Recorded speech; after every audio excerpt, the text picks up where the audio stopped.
Memphis. Lily Rose just tore up Chicago. I'm glad this kind of got pushed back tonight because I got to see you perform first. And dude, this is your first time performing with the band tonight. You were here once before, you mentioned. Do you remember where you played last time you were here?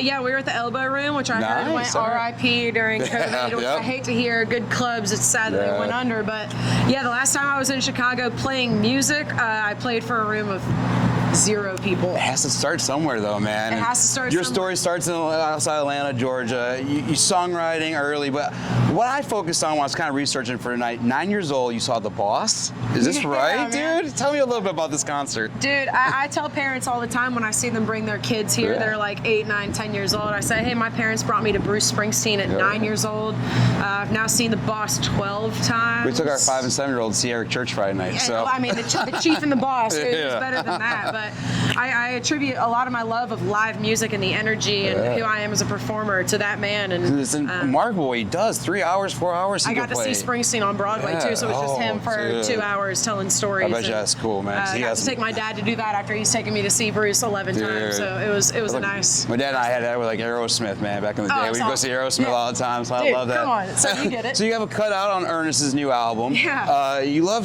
the songwriting thing. Tell me about kind of what songwriting for you kind of did it come easy for you? You started what, 14, 15-ish? Yeah, I started writing songs probably right around 13 or 14. And really, once Taylor Swift put out that Fearless record, that second album, I was 15 years old and tried to, we were all trying to mirror her. If you were a girl and you were writing songs, guitar around a campfire kind of thing. But for me, I'm a big concept writer. I'm trying to be better at lyric, and I'm super appreciative of all the track guys that are in there. But I usually try to just bring really dope concepts of something like a villain, of, hey, I've never heard this before. I think we could tell this story. I think people would relate. And when I look at a title of a song, if I'm like, it doesn't say like party time or like here for the beer, like that thing where it's like, shit, those are the songs I want to listen to, but like when it comes to what I want to write, I try to bring something a little different. It's personal for you. I love that because even like I read stuff about different when you cut songs that you didn't write and stuff, you didn't want to change nothing about it because you felt like it meant for you. And that's why I love that you're with Big Loud too, because I feel like over the last couple of years, Big Loud has been the record company that's been changing the game for letting artists be them.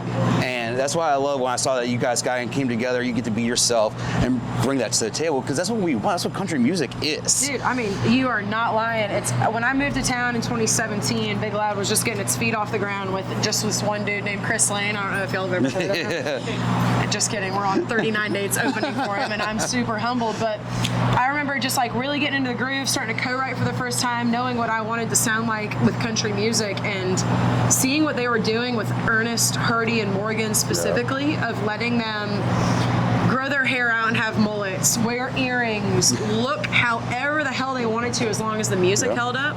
And I said, that's my #1 record label. So when I met with 13 record labels in 3 days after Villain popped off, you can bet your ass I was very excited that Big Loud was the one. I love that. You want to meet with them? You met with Big Loud like 3 or 4 times, right? Different times? Actually, Big Loud, when you want to talk about like you wanting something and somebody wanting you back, I met with 13 record labels, and it was actually 14 because Big Loud scheduled 2 meetings. And this was over like the holiday break when people aren't supposed to be scheduling meetings. Sure. And they wanted you so bad. Hell, you want to talk about a third meeting? I met with Big Loud twice inside of 3 days, as I met with 12 other labels.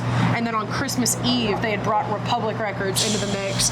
Monty and Avery are both Jewish, so it's not like they were actually celebrating Christmas Eve. But they were off work, and the CEOs and presidents of and they're Republic so focused. Records. Everyone was focused, and they've let me be me the day I signed, and they're still letting me do that. So. Well, I love it. You, like I said, you kicked ass tonight. Before we close this out, I always do a little pod deck question for our sponsor.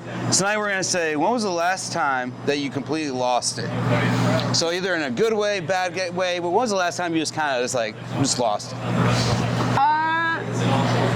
I'm not gonna lie, I am a pretty emotional person, but there's just so many good things happening right now. I can feel myself a little desensitized to them all. But when I got that ACM Award nomination for New Female Artist of the Year, I did not cry or anything until I called my mom and my dad. Got choked up. You can hear it. I put it on TikTok and Instagram and everything, and got pretty choked up of like, holy shit,